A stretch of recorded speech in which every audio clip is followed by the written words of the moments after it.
Tudo bem? Bom, tá bem mal, né? Ninguém respondeu que tá bem. Tudo mal? Amém? Tá tudo ótimo, então é ótimo, né? Jesus é bom. Eu queria hoje trazer uma palavra que tem muito a ver com o que a gente está vivendo no nosso Brasil. E para isso eu queria que você abrisse Salmo de número 32. Salmo 32, salmo conhecido. É só um texto de referência para a gente passear um pouco nas Escrituras. Salmo de número 32. Desculpa, 33. Falei 32, Salmo 33. A gente vai ler do verso 1 até o verso de número 15. Salmo 33, de 1 a 15. Diz assim a palavra de Deus na versão NVI. Cantem de alegria ao Senhor, vocês que são justos, aos que são retos, fica bem louvá-lo. Louvem o Senhor com harpa, ofereçam-lhe música com lira de 10 cordas, cantem-lhe uma nova canção, toquem com habilidade ao aclamá-lo. Pois a palavra do Senhor é verdadeira, ele é fiel em tudo que faz. Ele ama a justiça e a retidão, a terra está cheia da bondade do Senhor. Mediante a palavra do Senhor foram feitos os céus e os corpos celestes pelo sopro de sua boca. Ele ajunta as águas do mar num só lugar, das profundezas faz reservatórios. Agora, atente para o verso 8 em diante. Toda a terra tema ao Senhor. Tremam diante dele todos os habitantes do mundo. Pois ele falou e tudo se fez. Ele ordenou e tudo surgiu. O Senhor desfaz os planos das nações e frustra os propósitos dos povos. Mas os planos do Senhor permanecem para sempre. Os propósitos do seu coração por todas as gerações. Como é feliz a nação que tem o Senhor como Deus, o povo que ele escolheu para lhe pertencer. Dos céus olha o Senhor e vê toda a humanidade. Do seu trono ele observa todos os habitantes da terra. Ele, que forma o coração de todos, que conhece tudo o que fazem. Amém? Vamos curvar nossa fronte e orar nesse momento? Pedir que o Senhor traga a revelação da sua palavra para nós. Senhor, dependemos de Ti esta noite e amamos a Tua palavra. Sabemos que ela para nós é lâmpada e também luz. Sabemos que Tu tens para nós pensamentos mais elevados do que os nossos e caminhos também mais altos. Então pedimos compreensão e revelação para compreender estes pensamentos e caminhos. Por favor, Espírito Santo. E que todo intento das trevas para distração e para atrapalhar de algum modo isto, nós pedimos que seja debelado em nome de Jesus. Amém e amém. Queridos, este texto aqui passou, fiz questão de ler vários versículos para passar entre esses versículos o versículo que todos conhecem, que é o verso 12. Feliz a nação cujo Deus é o Senhor. Este é um clamor e um desejo de todo mundo aqui. É um desejo e também é uma repetição. Todo mundo vive repetindo esse versículo, até como um ato de fé, um ato de desejo, uma declaração de fé. Mas a verdade é que antes desse texto se desenhar aqui, ele tem um contexto, e se você perceber, você vai ver que o verso 10 diz: o Senhor desfaz os planos das nações, frustra os propósitos dos povos, mas os planos do Senhor permanecem para sempre, e os propósitos do seu coração por todas as gerações. Aí diz: feliz a nação cujo Deus é o Senhor. E aí continua dizendo que Deus conhece toda a humanidade e conhece todos os corações dos homens. Bem, esta é uma verdade que a gente tem proclamado muito pouco. O máximo que a gente tem costumado pregar ou proclamar desta verdade aqui, o máximo, é dizer que Deus é soberano. Deus é soberano, Ele conhece tudo. Ele pode tudo, Ele sabe tudo. Está tudo no controle de Deus. Não, irmãos? Está tudo no controle de Deus é muito pouco. É uma frase bonita, mas ela pode esconder também muita ignorância. E eu queria falar um pouquinho sobre isso, porque nós estamos nos avizinhando. Amanhã estaremos elegendo um presidente, amanhã estaremos elegendo deputados, e algumas pessoas têm sido contrários, falado muita bobagem do tipo, vocês estão confiando num homem, vocês não têm que confiar em homem nenhum, homens são falhos. Claro que não estamos confiando em homem nenhum. Ninguém aqui confia em homem algum. O dever cívico não é confiança, o dever cívico é dever cívico. A confiança não está na urna, nem está em homem nenhum, óbvio que não. Então quem fala isso são apenas aqueles que chamamos de isentões, aqueles que acham que podem dizer, não, você não é para confiar em ninguém, como se confiássemos. Ninguém confia coisa nenhuma em ninguém. Porque, na verdade, este assunto aqui já resolve o problema da confiança. Feliz a nação cujo Deus é o Senhor. E o Brasil não tem ao Senhor Deus como Senhor de jeito nenhum. O Deus dessa nação não é o Senhor nosso Deus. E os irmãos vão entender por quê. Eu queria que a gente abrisse, portanto, Jeremias capítulo 27. E se você puder abrir a sua Bíblia em Jeremias 27, de todo modo vai estar na tela. Jeremias 27. Você vai ver uma profecia sendo dita acerca de um homem. Verso de número 5. O Senhor vai e fala. Jeremias 27, verso 5. Diz assim: eu fiz a terra, os seres humanos, os animais que nela estão. Com o meu grande poder e com o meu braço estendido, eu dou a quem eu quiser. Verso 6, olha o que diz: agora sou eu mesmo que entrego todas estas nações nas mãos do meu servo Nabucodonosor, rei da Babilônia. Sujeitei a ele até mesmo os animais selvagens. Todas as nações estarão sujeitas a ele, a seu filho e a seu neto, até que chegue a hora em que a terra dele seja subjugada por muitas nações e por reis poderosos. Observe bem o que é que está descrito aqui. Nós estamos falando de um profeta que está profetizando em Israel, não era a Babilônia. Este profeta está em Israel e vira para o povo de Israel, que está vivendo um avivamento, o avivamento dos dias do rei Josias. O rei Josias, com 8 anos de idade, começou a reinar. Com 15 anos ele achou o livro da lei, leu o livro da lei, ficou impressionadíssimo, convocou um jejum, convocou arrependimento e e é chamado de o avivamento dos dias do rei Josias, profetizado inclusive nos dias do rei de Jeroboão. Mas a verdade é que neste falso avivamento tem um profeta que está dizendo que está tudo errado. Esse profeta se chama Jeremias. E ele fala, reclama e diz que está tudo errado, que o sacerdote está enrolando, que os profetas estão profetizando falsamente. E ele chega no meio do povo e diz: Deus levantou um homem chamado Nabucodonosor, e assim diz o Senhor: Nabucodonosor, meu servo. Irmãos, dizer Nabucodonosor, meu servo, seria pior do que dizer Putin, meu servo. Seria o equivalente a dizer Fidel Castro, meu servo. Até pior do que isso. Porque Fidel Castro é de uma ilha e não tem exército. Mas você imaginar um conquistador, Napoleão, meu servo. É um negócio assim absurdo, uma aberração. E Hitler, meu servo, também não. Mas um Napoleão, meu servo. Ou seja, Jeremias está profetizando para Israel e Nabucodonosor não ouviu essa profecia. E o que ele está dizendo é que Nabucodonosor, um homem de uma nação pagã, é servo de Deus. Começa aqui a ficar claro para a gente, isso é um texto, mas tem muitos outros textos, e eu vou ler para você, o que está escrito em Salmo 24, verso 1. Ele vai colocar na tela Salmo 24, 1. O texto diz: do Senhor é a terra, a sua plenitude, o mundo e aqueles que nele habitam. Ou seja, o que você vê é que Deus, e é o que a Bíblia revela, tem nas suas mãos todos os homens da terra. Deus não só tem o poder, como tem os homens da terra.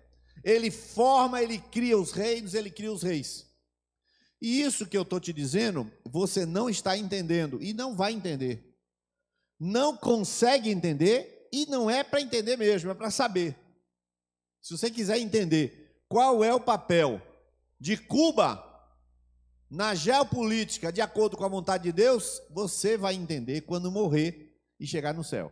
Mas eu quero dizer que aprove a Deus permitir que Cuba existisse em toda a América.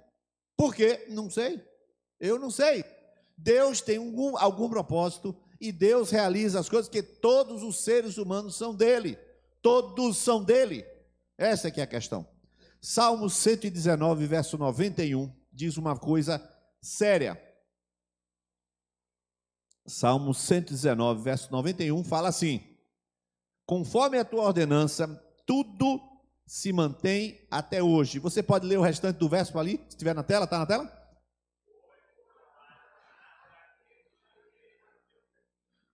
Pois não há nada que não esteja a teu serviço. Na minha tradução diz assim: porque todas as coisas te obedecem. Irmãos, o TSE obedece a Deus. Sérgio Moro obedece... todo mundo tem certeza que Sérgio Moro obedece a Deus. Não, irmão. Lula também obedece a Deus. Michel Temer obedece a Deus. Se Deus dá um comando, ele não te avisa nem me avisa, eles obedecem a Deus, porque todas as coisas te obedecem. Nós não servimos a um Deus, queridos, que Deus age quando eu entendo. Nós servimos a um Deus que age mesmo quando eu não entendo. Deus está agindo em todo o tempo. Agora eu vou te mostrar, eu falei Jeremias 43:10, desculpa, eu falei 27, agora 43:10. Os irmãos que puderem abrir 43:10, Jeremias 43:10. Diz assim: então diga-lhes, assim diz o Senhor. Aí ele já está colocando rapidinho, porque a tela está lá. Então vamos lá. Eu vou ler aqui mesmo na minha Bíblia. E diga-lhes, assim diz o Senhor dos Exércitos, Deus de Israel: mandarei chamar, quem está escrito ali? Meu servo. Vamos participar, queridos? Está escrito ali: mandarei chamar o quê? Obrigado. Meu servo Nabucodonosor, e ele colocará o seu trono sobre estas pedras que enterrei. Deus, através de Jeremias, falou uma profecia bem estranha. A profecia é assim: eu vou trazer Nabucodonosor para aqui, vocês serão castigados, e vocês devem se submeter a ele. Aí o povo falou: rapaz, é o seguinte, Jeremias está desanimando o povo, nós vamos prender esse camarada. Aí prenderam ele na guarda real. Aí alguém foi lá e o Quias falou: rei, prenderam ele. Aí, tá bom, solta aí no pátio. Aí soltou, ficou no pátio, aí ele continuou: é o seguinte, Nabucodonosor está vindo e vocês vão tudo ficar presos, vocês têm que se render. Aí falou: ele está desencorajando os soldados. Joga ele na cisterna. Jogaram ele na cisterna. Aí caiu ele numa cisterna e disse que ele ficou com lama até aqui ao peito. Ele enterrou na lama, porque não tinha água. Ficou lá com a lama até aqui. Aí Nabucodonosor invade Jerusalém. E de noite o rei, que não ouviu a palavra do Senhor, porque o Senhor disse: se você ouvir essa palavra, você vai para a Babilônia, mas vai morrer lá em paz. Zedequias chegou de noite, saiu pela porta do peixe, junto com várias pessoas, e eles foram, a porta da ovelha, foram embora. E quando chegou na Cefelá, que é no Negev, lá no deserto, o rei Nabucodonosor mandou um pelotão e conseguiu trazê-los, e trouxe-os de volta, e pegou Zedequias, porque não obedeceu a ordem de se render, colocou ele em pé, pegou os filhos dele, matou os filhos dele na frente dele. A última imagem que ele teve foi: os filhos morreram, depois veio, furou o olho dele e levou embora.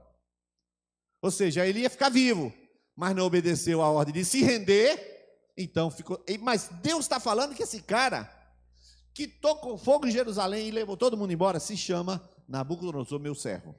Agora abra Isaías 45, verso 7. E você vai ver que tem uma outra pessoa que descreve o livro de Isaías 45. Você vai perceber que está falando uma profecia muito bonita mesmo. Qualquer um de nós gostaria de receber essa palavra. Verso 5: eu sou o Senhor, não há nenhum outro, além de mim não há Deus, eu fortalecerei, tal. Aí quando chega... verso 5, eu falei 7, é o verso 5. Eu sou o Senhor, não há nenhum outro, além de mim não há Deus. Isso é o 5. Eu o fortalecerei, ainda que você não tenha me conhecido. E aí continua o texto dizendo, porque Ciro, nesse texto aqui, verso 4, por amor do meu servo Jacó, de meu escolhido Israel, eu o convoco pelo nome, concedo a você um título de honra, embora você não me reconheça. Ou seja, Deus está chamando Ciro, e Ciro não conhece a Deus, mas Deus conhece Ciro. Ou seja, Deus pode chamar qualquer pessoa para ser presidente do Brasil, para cumprir um propósito que nem eu nem você sabemos. Deus pode dizer, entregue a nação para o pior de todos os candidatos. Aí você olha e fala assim, Bolsonaro, claro. Aí o outro fala, não, Haddad, claro. Aí o outro fala, Daciolo. O que você acha não vai fazer diferença. Deus sabe quem é o pior e entrega a nação ao pior e a nação sofre. Aí você fala, mas Deus não tem piedade? Você vai entender um pouquinho essa história da piedade de Deus pela nação. Deus pode fazer isso, porque qualquer candidato está na mão de Deus. Então entenda, você vai amanhã para as eleições, amém, cumpra seu dever cívico, mas nós estamos falando uma coisa muito mais elevada, é que Deus está no controle da história da nação. Isaías 7, verso 20, eu queria que você visse esse versículo, Isaías 7, verso 20. Isaías 7, verso 20. Agora eu vou falar uma coisa um pouco mais séria. Naquele dia, o Senhor utilizará uma navalha alugada de além do Eufrates, o rei da Síria, para rapar a sua cabeça e os pelos de sua perna e sua barba.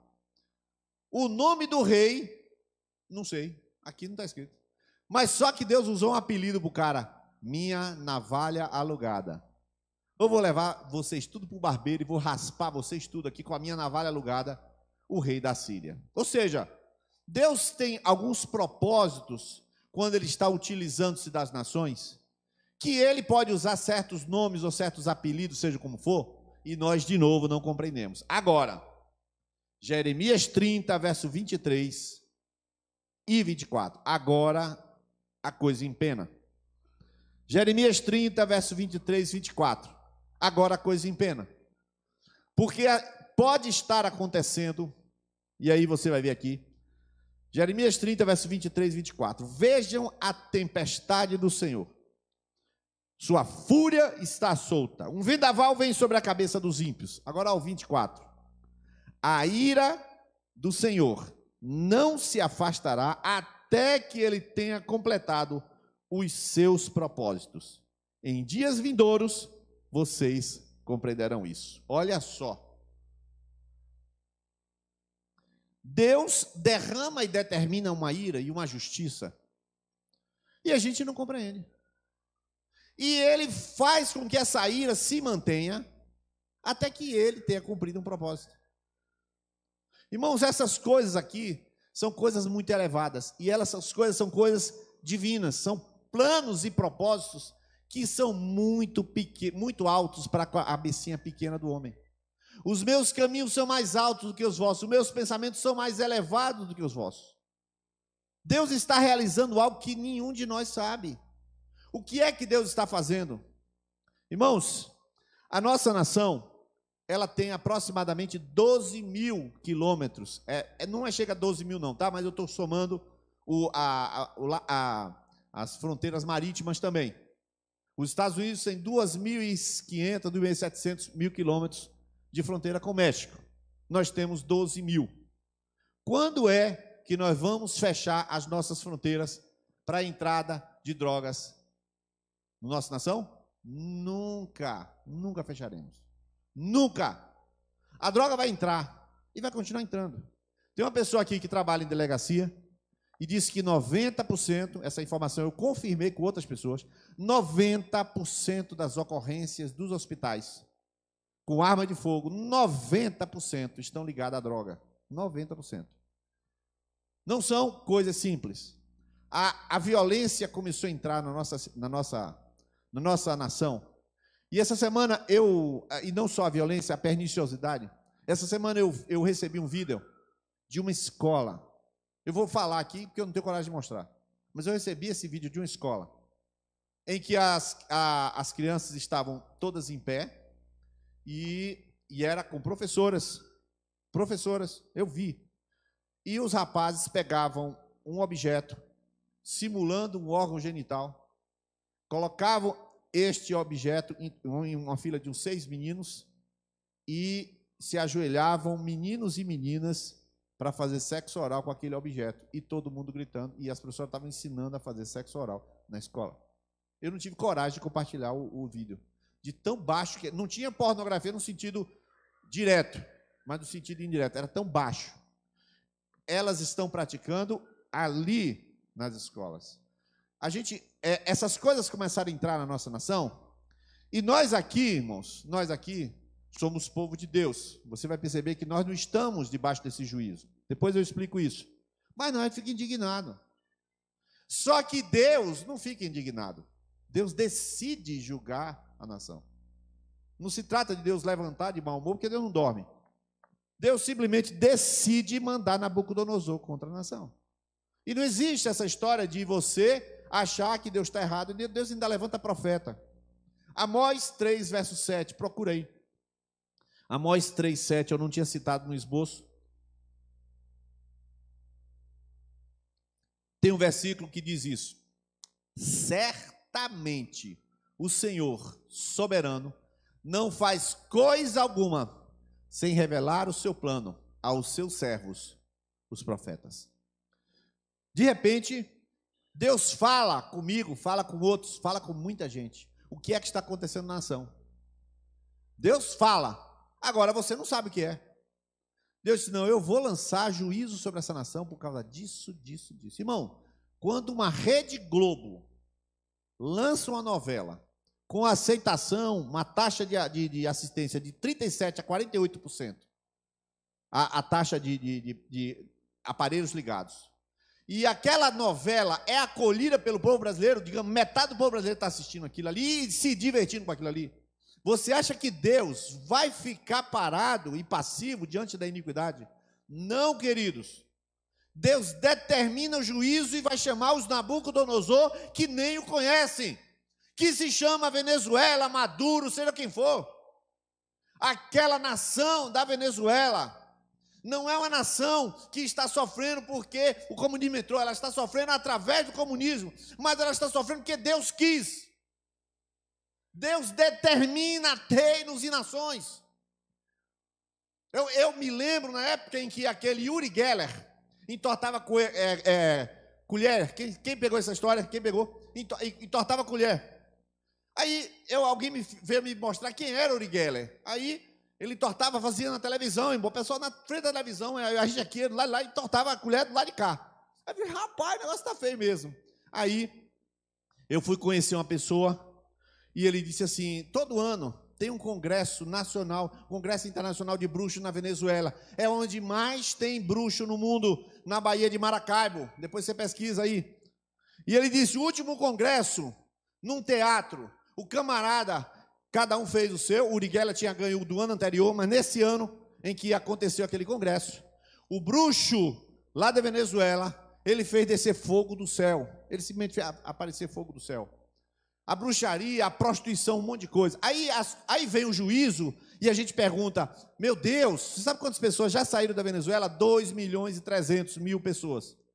Mas a verdade é que há um mistério que ninguém sabe dizer. O povo de Israel tinha pecado e Deus falou com eles. Agora, do lado de lá, que é a Babilônia, ninguém sabe por que Nabucodonosor está conquistando. Nós, do lado de cá, como profeta, sabemos que foi pecado. Então, existe uma ação de Deus soberana sobre as nações, sobre a nação brasileira. Jeremias, capítulo 50. Queria que você abrisse agora, Jeremias 50. Verso de número 9. Aí depois eu leio o 15. Verso 9. Diz assim, vejam, eu mobilizarei e trarei contra a Babilônia uma coalizão de nações grandes do norte. Então Deus já disse que vai julgar a nação. Agora você continua, verso 11, ainda que você esteja alegre e exultante, você que saqueia a minha herança, ainda que você seja brincalhão como uma novilha solta no pasto e reniche como garanhões, sua mãe ficará envergonhada. Verso 13, por causa da ira do Senhor, ela não será habitada. Aí, verso 24. Olha por que ele fez isso. Olha só, verso 24. Preparei uma armadilha para você, ó Babilônia, e você foi apanhada de surpresa. Você foi achada e capturada porque se opôs ao Senhor. Verso 28. Escutem os fugitivos vindo e refugiados vindo da Babilônia, declarando em Sião como o Senhor, o nosso Deus, se vingou, como se vingou do seu templo. 29. Convoquem flecheiros contra a Babilônia, todos aqueles que empunham arco, acampem-se ao redor dela, não deixe ninguém escapar. Olha só o que vai dizer. Retribuam a ela conforme os seus feitos. Façam com ela tudo o que ela fez, porque ela desafiou o Senhor, o Santo de Israel. Irmãos, não é à toa que as pessoas chamam que a nova Babilônia, na escatologia, é os Estados Unidos. Não é à toa que chamam os Estados Unidos dessa nova Babilônia. Esta daqui de Jeremias, você já entendeu. Babilônia entrou, queimou o templo do Senhor, oprimiu o povo, levou cativo, se divertiu em Israel. Passados os períodos do juízo sobre o povo de Deus, agora Deus se volta contra a Babilônia. E fala, agora eu trato com vocês. Já tratei com o meu povo, já dei umas palmadas nele, agora é na hora de destruir vocês. E Deus vai lá e passa de trator por cima de Babilônia. E ainda diz, eu estou devolvendo a você o que você fez nas nações. Irmãos, Deus está medindo tudo na sua sabedoria. Deus está com o controle de cada ação, de cada nação. Preste atenção, nação. Uma nação não pode crer, uma nação não pode adorar, uma nação não pode se arrepender. Quem faz isso são pessoas. Mas uma nação é julgada, uma nação é trazido sobre ela a justiça de Deus. Nós temos, queridos, no nosso Brasil, coisas absurdas acontecendo e há muito tempo, muita mentira prosperando. Eu estou perguntando, como é que isso vai mudar, queridos? Como vai mudar? Eu não sei. Eu não sei como vai mudar. Eu sei o seguinte, que Deus não vai pedir licença a ninguém para julgar a nossa nação e trazer o pior sobre a nossa nação, se assim ele entender que deve. E não tem nada errado, porque se for para você olhar a nação com os olhos de Deus, a gente morria, tinha um infarto do que acontece nessa nação. Coisas que você não pode dizer no microfone, coisas que você não pode nem repetir de tanta sujeira. Você viu o volume de dinheiro que foi roubado nessa corrupção que a Lava Jato levantou? Eu sempre fico atualizando os últimos valores de restituição. Talvez não restitua nem 10%, mas a última restituição foi 8 bilhões. 8 bi a restituição. Já é dado conta de que, na nossa nação, já é dado conta que foi roubado cerca de 400 bilhões. Mas deixa eu te dar um número pior ainda. Foi descoberto o pré-sal. Foi descoberto o pré-sal e disseram que o petróleo do pré-sal ia salvar a nação brasileira, porque ali, aquele petróleo de águas profundas é o petróleo e é o futuro da nação. Beleza. Quando chegou no dia 27 de dezembro, do ano passado, do ano de 2016 para 2017, na calada daquele fechamento de ano, o senhor Michel Temer fez um acordão, que também já estava pronto, a lei já estava pronta, mas fez um acordão com os partidos e votou renúncia fiscal para todas as empresas que investirem no projeto do pré-sal. Você sabe quanto foi a renúncia fiscal para o investimento no pré-sal? Renúncia fiscal, para eu dar o número, depois, renúncia fiscal, sabe o que é? Isenção de imposto por 30 anos. Sabe quanto foi o valor de doação para as indústrias americanas, inglesas, holandesas que vão investir aqui? Não paga imposto para trazer caminhão, não paga imposto para comprar caminhão, não paga imposto para trazer, não paga nada. Sabe quanto? 7,1 trilhão! A gente estava comemorando o Natal e eles, com a caneta, liberaram 7,1 trilhões. E seu neto não vai ter emprego. Simplesmente assim. Mas Deus viu, irmão. Deus viu. E Deus vai deixar de graça? Não, não vai deixar de graça. tudo que Deus faz na nação brasileira, nos Estados Unidos, na Cuba, União Soviética, Deus está contabilizando um dia que Ele vai julgar todas essas nações pelo absurdo delas que elas estão fazendo. Mas, queridos, 2 Coríntios 7 tem um versículo conhecido, eu vou fazer mais 3 versículos e terminar. 2 Coríntios 7, os irmãos chegam tão deprimidos com esse número de trilhão aí agora. Jesus do céu, eu vou votar nulo amanhã, né? Irmão, você tem que saber da verdade, conhecereis a verdade vos entristecerá. Desculpa. Vos libertará. 2 Crônicas 7:12.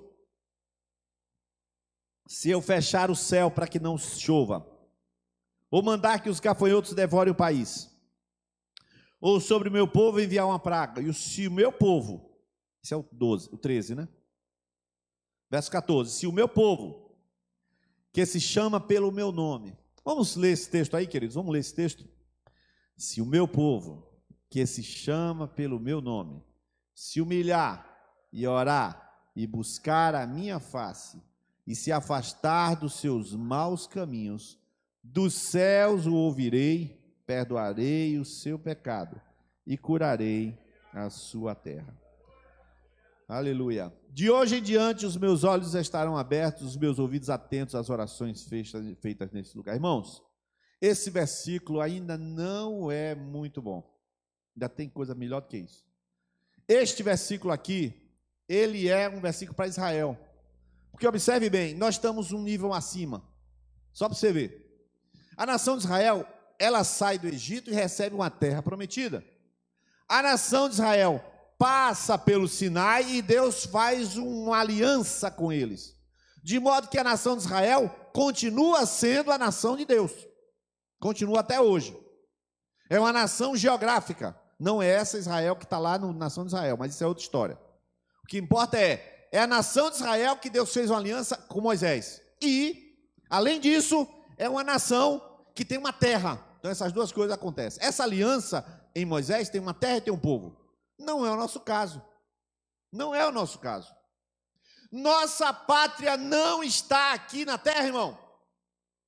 A palavra de Deus diz em Filipenses 3, mas a nossa pátria está no céu, de onde aguardamos a bem-aventurada esperança. Há muita gente que quer ser israelita e se acredita que se orar o meu povo, eu sararei a sua terra. Nós não temos terra. Nós não temos terra. Está vendo? Eu decepcionei de novo.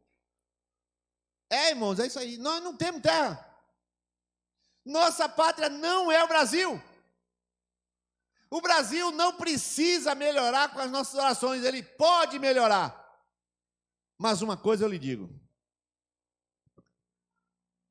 Salmo 51, verso 5. Salmo 51, verso 5. Essa noite é uma noite de conversão, apesar de parecer que não. Salmo 51, verso 5. Sei que sou pecador desde que nasci. Sim, desde que me concebeu minha mãe. Nenhum de nós aqui, queridos, é responsável por isso. Nascemos em pecado, estamos ferrados. Diga para o seu irmão do lado aí, você está ferrado. Não, tem uma solução, fique tranquilo. Tem uma solução. Mas a verdade é essa, irmão. Você nasceu em pecado, então, como é que fica agora? Necessariamente, se depender de nós, o Brasil já foi. Se depender de nós, a nação acabou. Não, irmão. Calma lá. João 3,16. Texto conhecido que evangeliza qualquer pessoa. João 3,16. Preste atenção agora. Porque talvez você achasse que eu fosse dizer o candidato se você votar amanhã. Eu não faço isso em púlpito de jeito nenhum. João 3,16. Porque Deus amou o mundo de tal maneira que deu o seu Filho unigênito, para que todo aquele que nele crê não pereça, mas tenha vida eterna.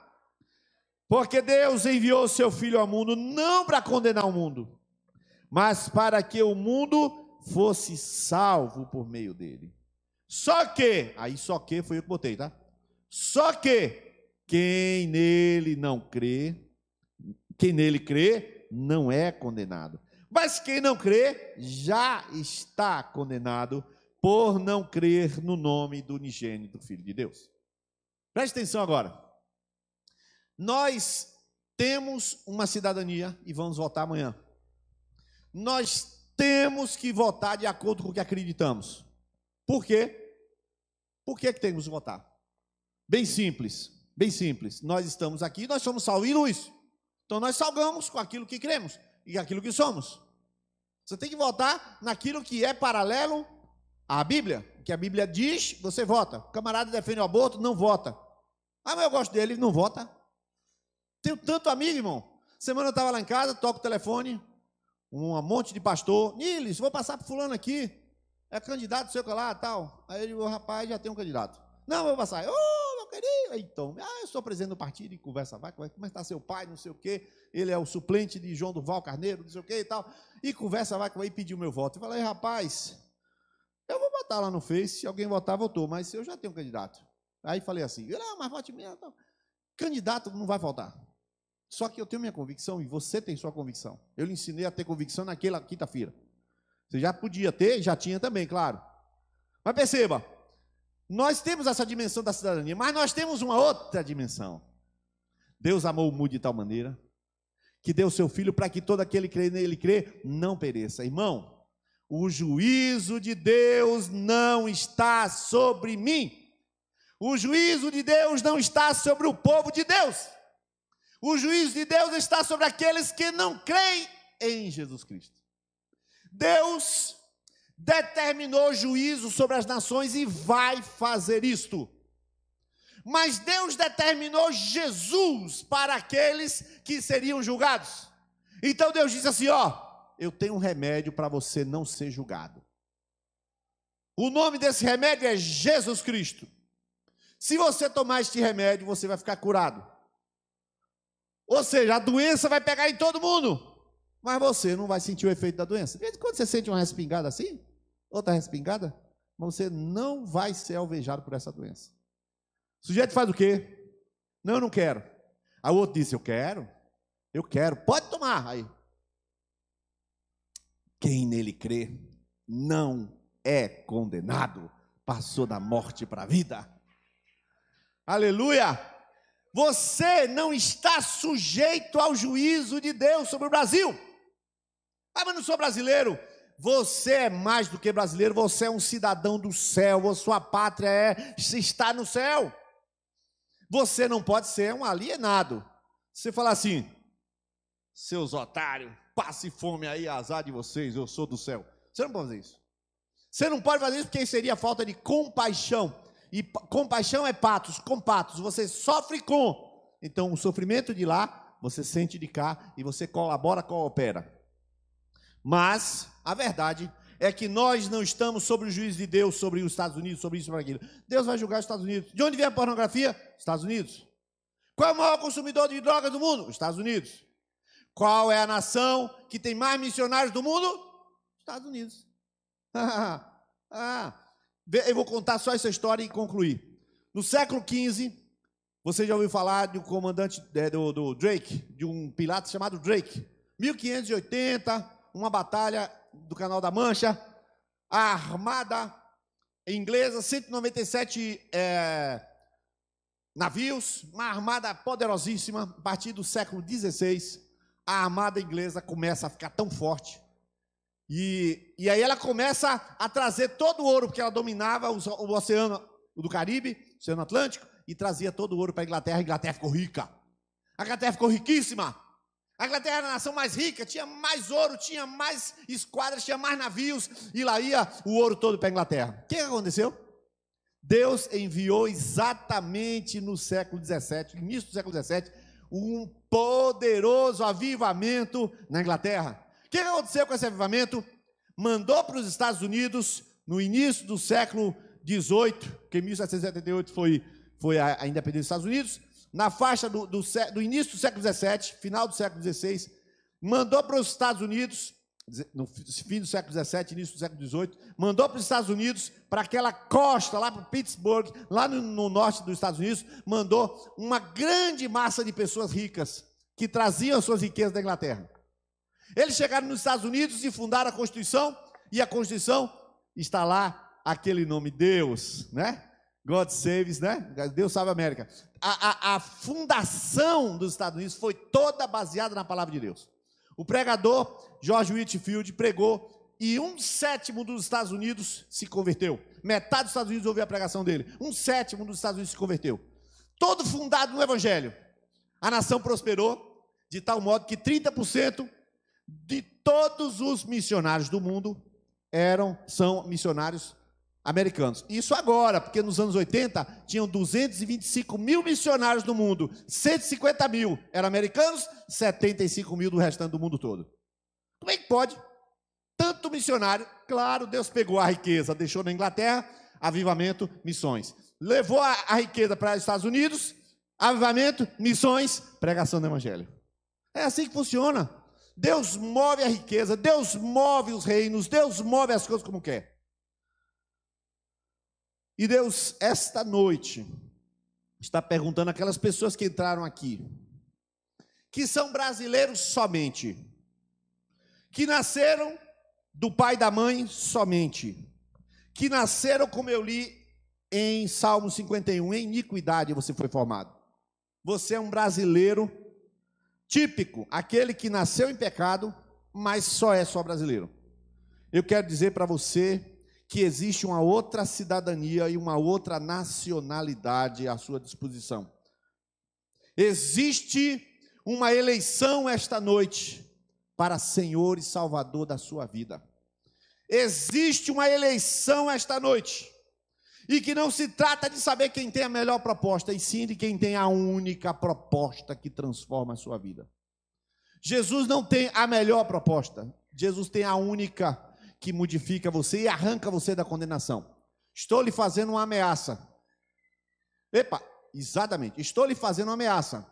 Não se considere ameaçado, porque eu não estou com raiva de você, mas estou fazendo ameaça. Quem nele crê não é condenado, mas quem nele não crê já está condenado. Você está condenado ao desemprego, à miséria, ao divórcio.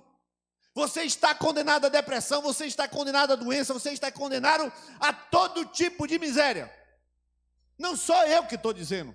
É porque esta nacionalidade da qual você pertence, pode acontecer qualquer coisa, inclusive fraude nas urnas, inclusive a nova Venezuela. E se acontecer, os santos do Senhor estão debaixo da promessa do Senhor. Êxodo 8:22 conta que quando no Egito estava sendo derramada a praga, a terra de Gósen, ninguém sentia os efeitos das pragas e o povo era protegido. O Senhor protege o seu povo no meio da aflição. Como é que ele faz? Ele é poderoso, ele sabe fazer.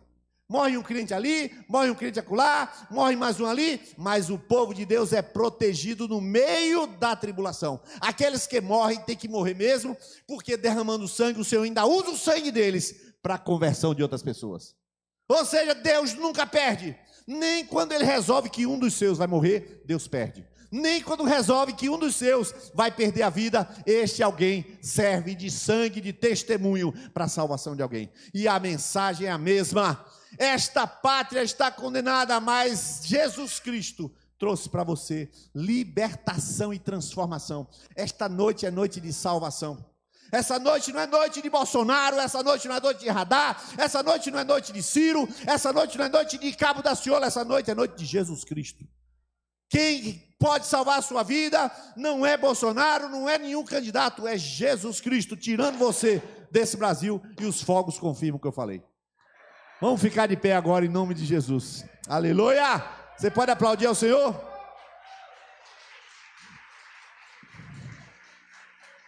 Você talvez que nunca entendeu essa mensagem, sabendo que Deus é Senhor do Brasil e sabendo que trará sobre a nação o juízo que achar que deve, e a felicidade e a bênção que achar que deve, que você continue orando para essa nação, mas não use mais 2 Crônicas 7,14, porque não vai funcionar. Nós não somos Israel, nós não temos terra, nós não temos nada. nossa terra está lá no céu. Glória a Deus. Essa noite o Senhor te chama aqui, essa noite. Eu sei que tem pessoas que esta noite precisam sair do Brasil e entrar no céu. Tem pessoas que precisam sair do Brasil e entrar no céu essa noite. O Senhor quer você como cidadão do céu. E Ele vai começar botando o céu dentro de você. Ele começa botando um pouco da eternidade no seu coração. E depois te leva para a eternidade. É assim que Deus faz, essa noite. E eu quero convidar você a vir à frente. Pode tomar a mão de uma pessoa que está do seu lado. Vamos lá à frente comigo. Eu quero que você venha aqui à frente e entregar sua vida. Escolher Jesus como o Senhor e Salvador da sua vida. Esta é a mais importante eleição da sua vida. Esta eleição vai mudar a sua vida. E esta noite eu quero que você venha. Pode vir esta noite, é a noite de você entregar sua vida a Jesus. Você dizer: Jesus, eu te escolho como Senhor e Salvador da minha vida. Eu não sou da terra, eu sou do céu. E agora eu quero dizer: Senhor, eis-me aqui, eu te escolho como meu Senhor. Talvez você nunca tomou essa decisão. Essa noite é a hora de decidir isso. Decidir que Ele é o Senhor e Salvador da sua vida. Aleluia. Nós estamos aqui essa noite para eleger o verdadeiro dono das nossas vidas. O verdadeiro dono, não do Brasil, dono das pessoas que o escolheram como Senhor e Salvador. O Senhor é nosso Senhor. Pode vir. Essa noite é noite de transformação. Eu vou lhe esperar. Eu sei que tem mais gente aqui que vai entregar a vida a Jesus.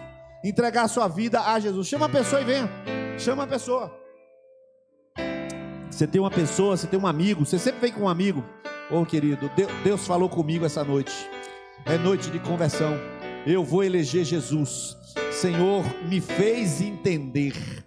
Por mais que eu tenha raiva de Lula, por mais que eu tenha raiva de Bolsonaro, não significa nada. Meu lugar não é nessa terra. Farei o meu papel, mas levarei no meu coração a eternidade. Aleluia. Eu sou do céu, eu pertenço ao céu. Nós vamos orar aqui agora, essa noite. Queria chamar Cláudio, pedir que Cláudio, Lucas que está aí perto, já pode colocar as mãos sobre os irmãos. Fernanda está aí perto também. Aleluia. E nós vamos impor as mãos sobre aqueles que entregaram a sua vida a Jesus. Nós queremos que hoje um pedaço da terra prometida entre no coração dessas pessoas. Aleluia. Um pedaço do céu entre no coração. Aleluia. Jesus vai libertar hoje à noite pessoas do seu passado, libertar da culpa. Quando você sair daqui, você vai saber que você mora no Brasil, mas você não é do Brasil, você é do céu. Você é do Senhor. Aleluia. A igreja estende as mãos também. Aleluia. Pai, em nome de Jesus, nós estamos aqui esta noite para te eleger como Senhor, Salvador, Rei, Dono, aquele que domina, aquele que é Senhor de todas as coisas, aquele que move reis, tira reis, aquele que tira presidentes, aquele que leva para a cadeia o corrupto, aquele que permite que o corrupto governe, aquele que permite, meu Deus, o de coração duro governe, aquele que permite todas as coisas, porque a tua mão agindo, quem impedirá? Deus, algumas pessoas esta noite foram convocadas por ti para serem tuas. Aleluia. Tome-as agora em nome de Jesus. Tire do coração delas a pedra e coloque coração de carne. Arranque dos seus corações aquilo que lhes prende e liberte dos seus corações aquilo que lhes compete. Libera, Senhor, a tua paz. Libera, Senhor, sobre os seus corações algo indescritível, uma fonte que jorre para a vida eterna. Senhor, são eternas essas pessoas. Em nome de Jesus, nós estabelecemos assim a tua vontade. Em nome de Jesus. A igreja pode aplaudir ao Senhor. A Ele a glória, a Ele o domínio, a Ele a honra. Tudo pertence ao Senhor. Ele é dono. Aleluia. Aleluia. Você que veio à frente, procure a pessoa perto de você, aquela que lhe trouxe, e você fala para ela o que aconteceu dentro do seu coração, e ela vai te orientar, tá bom? Os irmãos podem sentar. Rafael está com a palavra. Que Deus os abençoe amanhã. E eu não tenho mais nada a dizer sobre a eleição, porque os irmãos, se precisarem de alguma orientação, procure seu líder. Ele pode te dar uma dica. Eu esqueci do deputado federal. Vem cá, é 2 senadores ou 1? Procure orientação. Alguém vai dizer para você? Tudo que tinha que ser dito de eleição já foi dito. Agora Jesus Cristo é o Senhor. Amém. Amém. Irmãos, fizeram uma música em cima de um salmo que às vezes eu nem sei se a gente já tocou ela aqui, mas é o Salmo 16 que diz assim: não tenho outro bem além de ti. Diga aos poderosos da terra, né, que Deus, mais ou menos assim, é o meu tesouro. E a gente vai finalizar essa noite, né? Quando a gente começa a celebração, a gente começa assim: aos cidadãos do céu e aqueles que irão participar da cidadania celestial.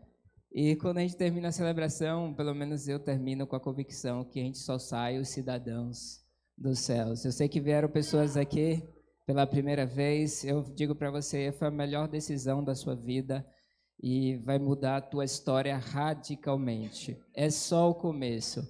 E uma das características de um cidadão celestial é que o seu tesouro está no reino de Deus. E eu queria chamar e convocar a igreja para nós estar semeando no reino de Deus, para podermos dar sempre muitos e muitos frutos. Queria que você pegasse a tua oferta, o teu dízimo, eu vou orar por você, pedir que o Senhor o abençoe, que dirija o teu coração para não ser enganado pelas coisas do mundo, porque o nosso maior tesouro, com certeza, é o Senhor. Vamos fechar nossos olhos. Pai, te damos graça por essa noite tão abençoada e tremenda, Pai. Obrigado porque separaste este sábado e este dia para trazer vida onde havia morte, Pai.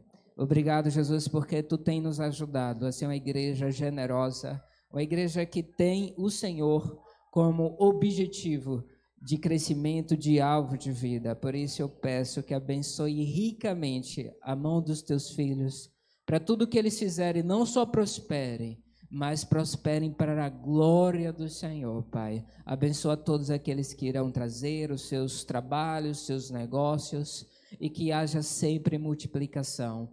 Em nome de Jesus. Amém e amém. Queria convidar vocês a trazerem a oferta dízimo.